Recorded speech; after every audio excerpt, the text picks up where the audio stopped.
Nuestra charla principal se sube todos los días a nuestro canal de YouTube. Búscanos como Diana, Verónica y Tony, la entrevista. También puedes volver a escucharla en Spotify como Diana, Verónica y Tony. Te invitamos a seguirnos, regálanos un me gusta, compártela con tus amigos y activa las notificaciones. Este día en el Corre-Corre de la Mañana le damos la bienvenida a... Buenos días en El Salvador, buenas tardes en la ciudad de Barcelona, España. Hasta allá vamos. Gracias, Lili, por acompañarme en esta entrevista. Gracias a la tecnología enlazamos con el investigador, escritor, historiador y otro montón de cosas. Sí. Carlos Cañas Dinarte, a quien teníamos ratos de no entrevistar. De no conversar con él. Carlos, bienvenido. Hola Tony, hola Lili, encantado de saludarlos. Igualmente, Carlos, solo lo vemos ahí en las redes a veces. En las redes. Y lo leemos también, pues. Te leemos. Carlos, está, y vamos a entrar en materia porque tenemos poco tiempo. A ver, el 27 de noviembre de 1975, el escritor, pintor y pensador salvadoreño Salvador Salazar Salarrué falleció. 50 años después de su partida, Carlos Cañas Dinarte, en colaboración con la Chifurnia Libros y el Museo de la Palabra y la Imagen MUPI, nos está invitando a redescubrir a este gran autor. Así es. ¿De qué manera lo estás haciendo, Carlos Cañas Dinarte? Cuéntale a nuestra audiencia. Bueno, Salarrué es, como lo indica la biografía que escribí, que todavía no está publicada, una biografía mínima de Salarrué. Él es el gigante desconocido, es nuestro autor, uno de nuestros intelectuales más potentes. Y bueno, yo siempre he creído que ese tipo de intelectuales como Maferrer, Claudia Lars, Gavidia, pues se merecen un estudio a profundidad y una serie de enfoques que analicen sus obras y sus biografías desde diferentes perspectivas. Entonces, al revisar a Salarrué me di cuenta que, pues, que él tenía varias facetas que no eran conocidas por nuestra sociedad salvadoreña del presente. La primera, fue la de las fábulas, que se publicó en 2022 bajo el título de Motivos Breves. Ese era el título original que iba a tener ese libro de Salarrué. Él no logró publicarlo en 1922 porque se casó y el dinero poco que tenía pues se lo comió el matrimonio, y la verdad es que él siempre quiso ese libro y finalmente se lo pudimos publicar en el año 2022 con motivo del centenario. Ese libro básicamente hubo que reconstruirlo de diferentes fuentes porque él dejó publicadas esas fábulas a lo largo de 40 años y lo publicó en varias revistas en San Salvador, en Guatemala, en Honduras, y además dejó un manuscrito donde siempre estuvo trabajando en él, y al final pues logramos hacer esa edición. Se reeditó en 2024 y ahora estamos preparando una tercera edición con nuevas fábulas, ¿verdad? Y que esperamos que esa sea como la versión definitiva. Ese es como el primer libro, ¿verdad? El libro de fábulas de Salarrué. Después, el más reciente, el que acabamos de terminar con la Chifurnia, es La visita y otras piezas de ciencia ficción. Básicamente Salarrué traduce en 1929 pues una novela de ciencia ficción de Cyril Waite, un autor canadiense que ganó un premio importante de ciencia ficción en Nueva York, y a Salarrué le llamó mucho la atención esa noveleta, la traduce al castellano, es la única traducción que existe al castellano, y a partir de ahí él crea su propio universo de ciencia ficción. Una de las piezas más importantes de Salarrué es Remotando Luluán, una noveleta que publica en 1932. Y además hay otros cuentos que tienen que ver con esa rama de la literatura, ¿verdad? Con la literatura de anticipación. Y él incluso escribe un cuento de cipotes donde un platillo volador aterriza, ¿verdad? Y se bajan unos pichiches que son los invasores que vienen a colonizar la tierra. y el que salva al mundo de esa invasión es un chucho callejero que tiene hambre y se come a los invasores, ¿verdad? Entonces, ese también es un cuento de ciencia ficción de Salarrué. La tercera publicación, que ya estará programada para el año 2026, será Mundo Nomacito y otros poemas, que es la recopilación de toda su poesía o de la poesía que logramos encontrar en revistas y en periódicos, que es un documento de básicamente poemas en verso. Y después tendremos la del teatro, ¿verdad? La cadena y otras piezas teatrales, que es Salarrué hizo una pieza en 1928 y básicamente la olvidó, la perdió, ¿verdad? Entonces esto es reconstruir un poco el argumento de esa pieza teatral y anexarle una serie de piezas dramáticas que él fue escribiendo, pero que nunca terminó realmente. Y solo una de ellas quedó finalizada y el resto pues son apuntes, ¿verdad? De todo lo que podríamos considerar la dramaturgia de Salarrué.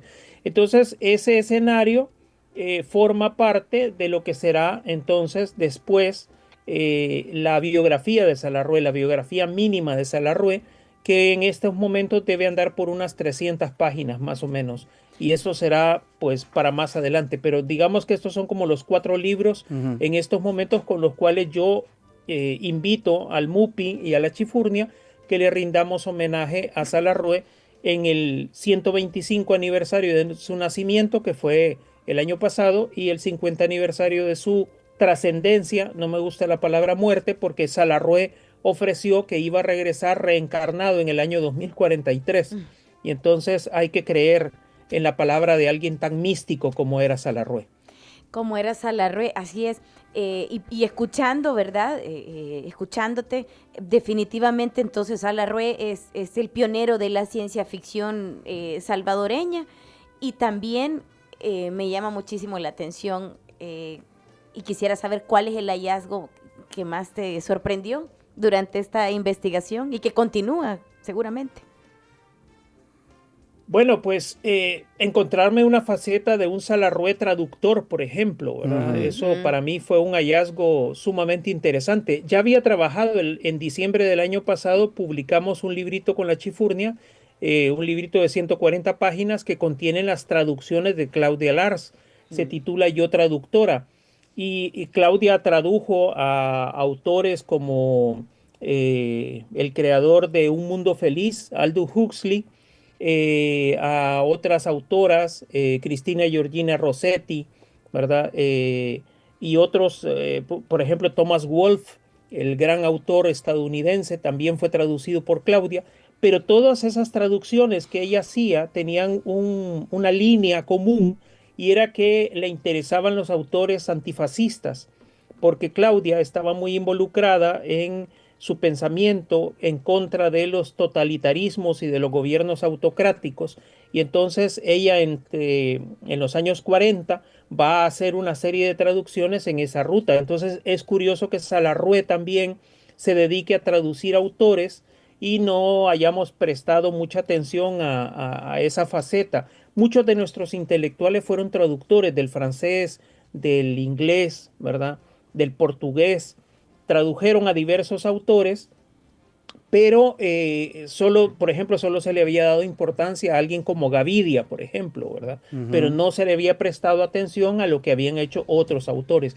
Entonces, traducir a Cyril Waits al castellano. Cyril Waits llegó a ser un astrónomo y físico muy importante en Canadá, en una universidad, la Universidad de British Columbia. Es muy reconocido su trabajo, ¿verdad? Pero en la actualidad no es un autor que sea conocido, ¿verdad? Entonces, a mí me llamó mucho la atención eso, que Salarrué en 1929, en una revista de San Salvador, estuviera haciendo traducciones de un autor de ciencia ficción.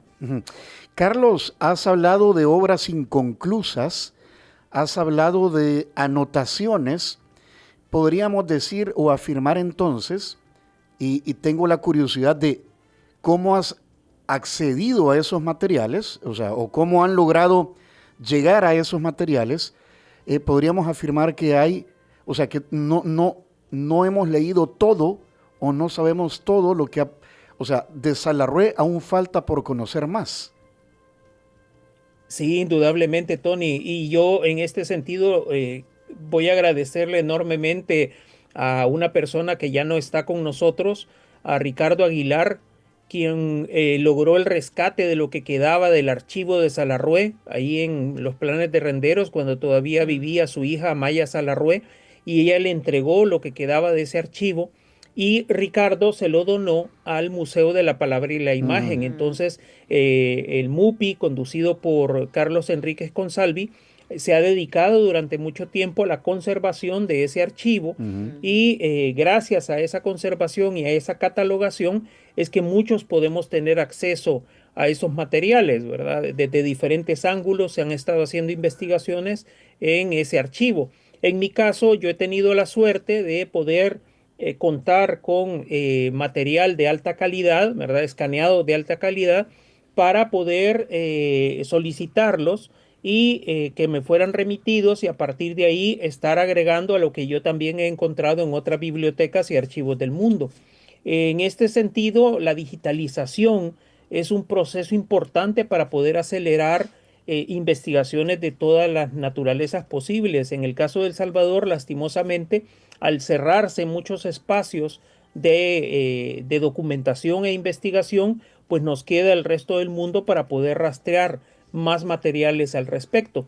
Nada menos aquí en Madrid, ¿verdad? Gracias a la colaboración de un amigo que cree en mi trabajo y me hizo un donativo importante para poder ir un día, 10 horas de trabajo, sentarme en una biblioteca y a partir de ahí fotografiar muchos materiales, muchas revistas y con eso obtener más material de Salarrué. Entonces, este trabajo es así, es un trabajo meramente voluntario, ¿verdad? Donde colaboran las personas cuando quieren, aprovechan el PayPal para hacer algún donativo, ¿verdad? Y a partir de ahí, pues, estas investigaciones se pueden echar en marcha porque no hay, prácticamente no hay fondos para poder realizar este tipo de materiales. Y bueno, pues es gracias a la colaboración así con el MUPI o con la Chifurnia y con otras instituciones o personas amigas que estos procesos se pueden desarrollar. Carlos, bueno, definitivamente es todo un trabajo, ¿verdad? Una gran investigación. ¿Cuál es la importancia o por qué es importante todo a nivel cultural este legado de este rescate editorial? Bueno, yo creo que es fundamental que conozcamos a nuestros personajes, es importantísimo biografiarlos. Eh, la idea que muchas veces en El Salvador tenemos de una biografía es que íbamos a una librería y pedíamos una biografía de los próceres y nos vendían una fichita en un cromo, ¿verdad? Y eso era, entendíamos como biografía, ¿no? Bueno, la biografía es un género que es importante cultivar, ¿verdad? La Universidad Salvadoreña Alberto Maferrer, por ejemplo, tuvo bien hace unos años patrocinar 2 tomos que con un tercero en la actualidad serían la biografía más grande que se haya escrito sobre Maferrer, ¿verdad? Y tuve la suerte de que ellos patrocinaran ese proyecto y en la actualidad serían alrededor de 1000 páginas de la biografía de Maferrer. Entonces yo creo que todos nuestros intelectuales se deberían de merecer tener una biografía mínima de esa naturaleza, ¿verdad? Un texto que nos permite entender quiénes eran, por qué hacían lo que hacían, de dónde venían, quiénes eran sus padres, su familia, sus hijos, ¿verdad? Sus intereses políticos, sus intereses estéticos, intelectuales, ¿verdad? Entonces, yo creo que en ese sentido es importante biografiar, pero también rescatar la obra que está perdida, que está en otros países y llevarla de regreso para que la sociedad salvadoreña tenga la capacidad de poderla leer o de poderse documentar en ella. En el caso de biografías mínimas, por ejemplo, están por salir dentro de poquitas semanas, saldrán 2 nuevas biografías mínimas, una de 150 páginas, que es la de Claudia Lars, que la publicará una universidad en Santa Ana, y la otra es una biografía mínima también de 400 páginas de León Sigüenza, el fabulista de Cojutepeque, pero que fue un diplomático, el primer diplomático de Centroamérica que estuvo en Japón.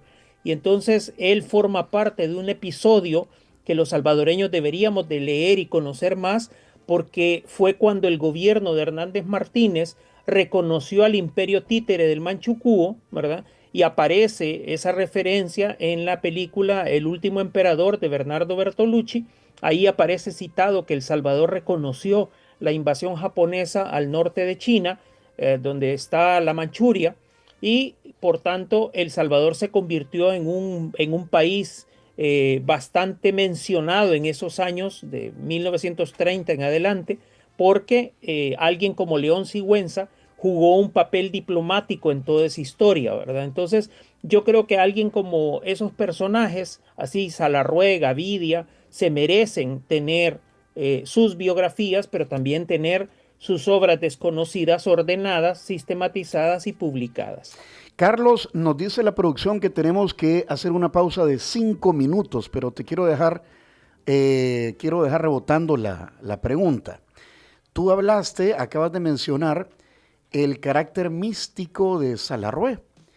Él, bueno, entiendo yo, y ya nos vas a confirmar, que perteneció a la Sociedad Teosófica, Elena Blavatsky y todo esto. O sea, era esotérico, tenía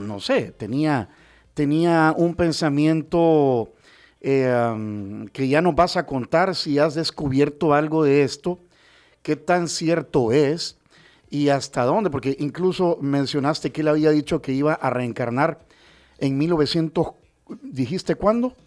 En 2043. 2043, perdón. Fíjate, Tony, que el experto en este tema de Salarrué teósofo, ¿verdad? De las logias teosóficas y todo esto, era el doctor Otto Mejía Burgos.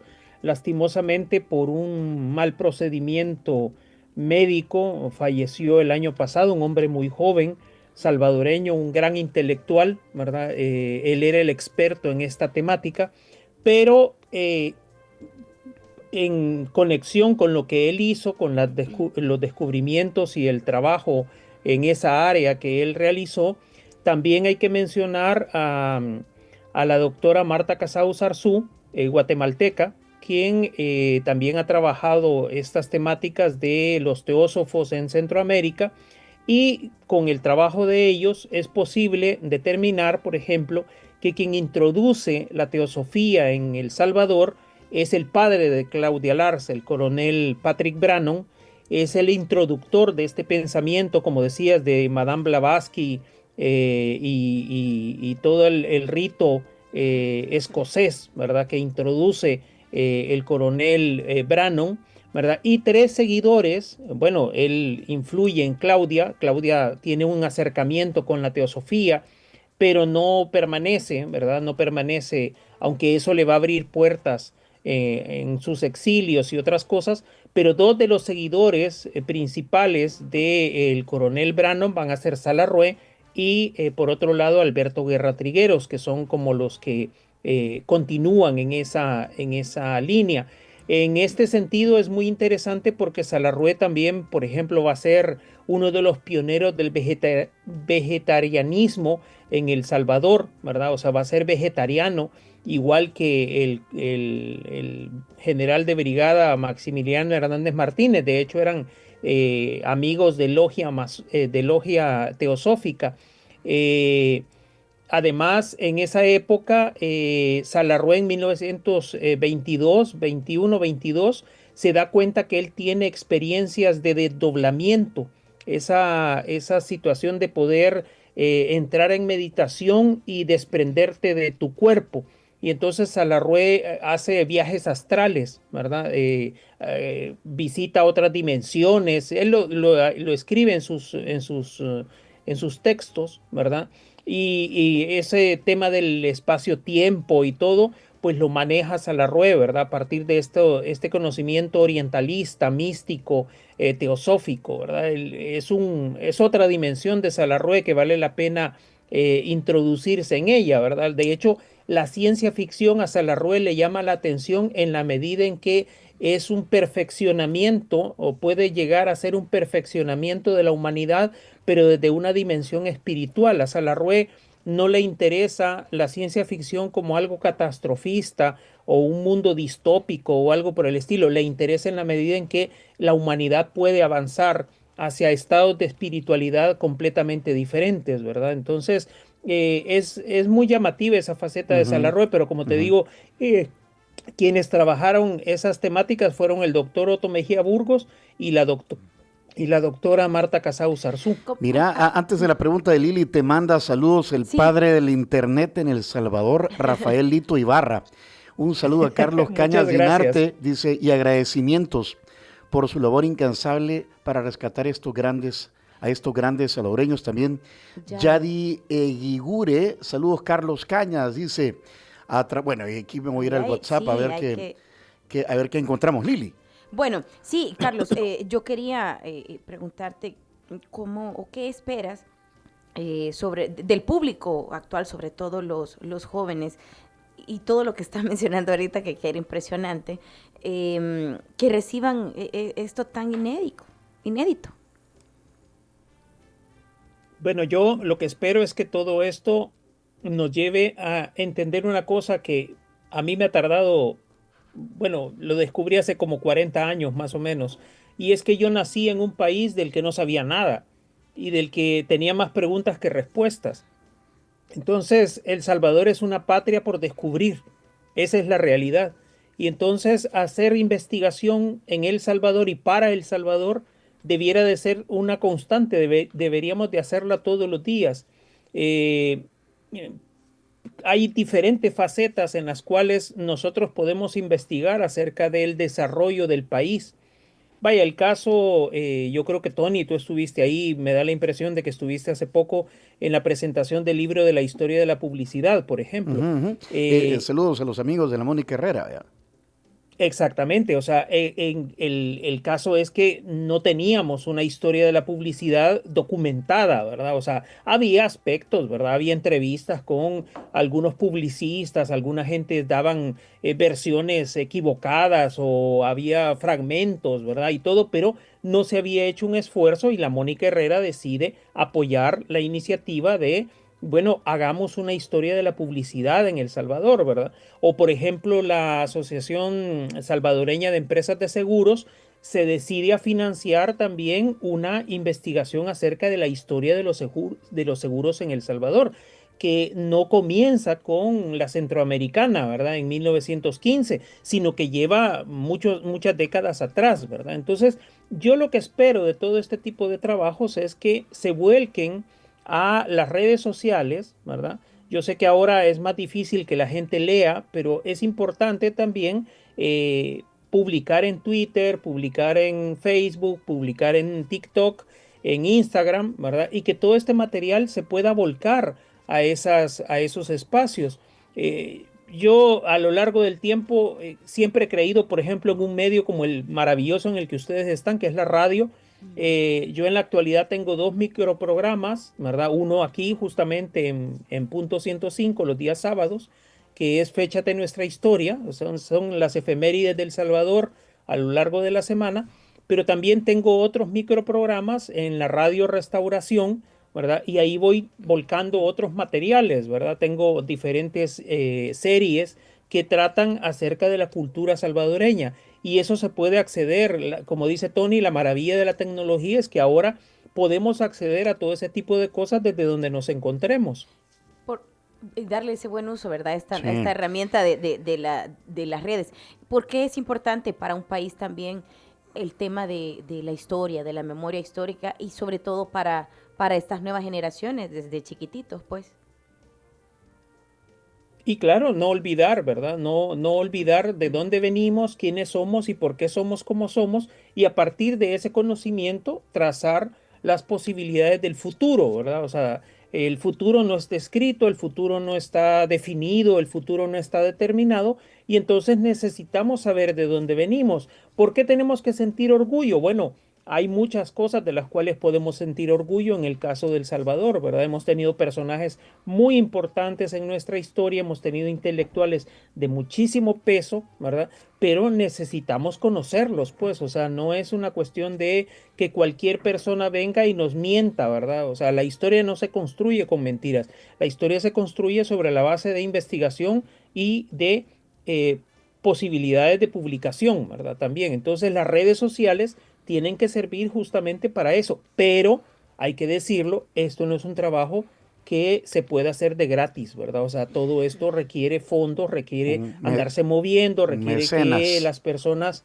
claro, requiere mecenas, requiere personas que, por ejemplo, digan, mire, yo no tengo muchos recursos, pero puedo aportar para seguir investigando sobre este tipo de temáticas, ¿verdad? O Sí. sea, yo tengo varios tomos, varios libros que requerirían en algún momento ser financiados por algunas personas, ¿verdad? Tengo Sí. un proyecto muy ambicioso, si es que la vida me permite llegar hasta ahí, ¿verdad? Para el 2030, yo quiero publicar una gran biografía del fundador de San Miguel, por ejemplo, ¿no? O sea, no un folletito, ¿verdad? No, una biografía en grande, ¿verdad? O sea, Sí. investigar acerca del fundador de San Miguel, porque fue uno de los exploradores españoles más importantes que tuvo el imperio en aquella época y pues en el caso de El Salvador solo lo vemos como el fundador de San Miguel y se acabó, ¿verdad? Pero fue un hombre importantísimo que viajó desde lo que en la actualidad es el sur de Estados Unidos hasta Chile. O sea, es es un explorador gigante, ¿verdad? Pero, insisto, ese tipo de investigaciones requiere patrocinio, requiere quien se involucre, ¿verdad? Para poderlo financiar, porque no son cosas que se puedan hacer desde la comodidad de la casa y ya nos resolvemos todo con la tecnología. Hay cosas que necesitan todavía ser consultadas en vivo y en directo. Carlos, bueno, solo para poner en contexto, estás hablando de Luis de Moscoso, ¿verdad? Sí, Exactamente, el capitán de lanceros Luis de Moscoso Luis de y Moscoso. Alvarado, Ajá. sobrino de los Alvarado. Eh, eh, Escuchándote esta mañana, Carlos, si bien es cierto leer los cuentos de Barro, cuentos de Ujú. Cipotes, Trasmayo, estos libros que son de obligatorio paso mientras uno está estudiando en el colegio. Pero me pregunto, mencionaste a Claudia Lars, se me ocurre Roque Dalton, Alfredo Espino, Arturo Ambrogi, que son autores por los que uno de repente pasa en la escuela, en Ujú. el colegio, cuando está estudiando. Pero, ¿qué tanto masticaremos todavía los salvadoreños a Salarrué, por ejemplo? Yo creo que en la actualidad mucho menos que hace 20 años, ¿verdad? Creo que con cada reforma educativa se ha ido eliminando más el conocimiento de la historia, de la literatura y de la cultura salvadoreña y le hemos dado mucho peso a otras cosas, ¿verdad? Por eso decía, es importante que nosotros como pueblo reflexionemos acerca de quiénes somos, por qué somos como somos, ¿verdad? Y sobre todo nos reconozcamos en esas identidades, tanto locales, regionales, nacionales, transnacionales, porque somos un pueblo que tiene presencia en diferentes países del mundo, ¿verdad? Entonces, los salvadoreños en Suecia se reconocen como salvadoreños. Bueno, ¿por qué, verdad? O sea, ¿qué identidades hay ahí, no? Los salvadoreños en España, en Estados Unidos, en México, en Argentina, por ejemplo, ¿verdad? O sea, esa comunidad salvadoreña transnacional tiene puntos de referencia, ¿verdad? Pero también esos puntos de referencia tendrían que pasar por un conocimiento más profundo de nuestra cultura, ¿verdad? O sea, necesitamos estimular más eh, el conocimiento de El Salvador como tal, ¿verdad? Y eso es lo que yo creo que no se está haciendo, ¿verdad? Que no se ha hecho en los últimos años. Y yo creo que en ese sentido la investigación Ujú. tendría que ayudar a que nos conozcamos mejor como pueblo, Ujú. como cultura, como sociedad, y a partir de ahí, pues construir nuevos nexos con nosotros mismos. Es como Carlos, ponernos enfrente del espejo, ¿verdad? Y sí. ver si nos reconocemos o no. Carlos, ¿cómo va a Importante. ser la entrega o las Ajá. entregas? ¿Cómo lo tienes planeado y cómo acceder a estos materiales que vas a publicar? ¿Cómo acceder y si en algún momento también se ha considerado incluirlos en la currícula de los colegios, de las escuelas públicas sobre todo? Sí. Bueno, el proyecto con Chifurnia es un sello editorial bastante humilde, lo dirige Otoniel Guevara junto con Karen Ayala y la sede fundamental de San Pedro Sula en Honduras, ¿verdad? Pero desde ahí tratamos de que los tomitos, porque son tomos muy pequeños, 150 páginas a lo sumo, ¿verdad? Puedan distribuirse en diversos espacios de la región centroamericana a través de ferias de libro o a través de presentaciones directas o algo. Y a partir de ahí, los tomos se está tratando de que no sean caros, ¿verdad? Que puedan ser de acceso a las personas que los requieran. Entonces, se han dispuesto algunos en librerías, ¿verdad? Para que estén. El de Motivo Breve ya está a la venta desde hace 3 años, pero el de la ciencia ficción, el de La Visita y otras piezas de ciencia ficción, estará a la venta en las próximas semanas también, y los otros estarán disponibles el próximo año. Hay libros, este de la publicidad que decíamos hace un rato con Tony, ese se puede descargar desde la página web de la Escuela Mónica Herrera, ¿verdad? Es gratuito el PDF, se puede descargar con toda libertad. Y los que vienen, ¿verdad? Que serán la biografía mínima de Claudia Larce y la biografía mínima de León Sigüenza, también se podrán descargar en formato libre, ¿verdad? En PDF, y las universidades los liberarán en su momento cuando les hagamos las presentaciones. Les haremos llegar el dato para que tengan y lo puedan informar a sus audiencias. Buenísimo. Carlos, se nos acabó el tiempo. Me encantaría saber. Estoy viendo un cuadro de Snoopy allá, ¿Sí? allá atrás. Ajá. Yo como soy metido, entonces... Pero sabe que yo lo vi y me quedé... Aquí somos fans de Snoopy en toda la casa, así es que eso, los salvapantallas de las computadoras, de la televisión, de todo es Snoopy. Carlos, y de Mafalda no es fan.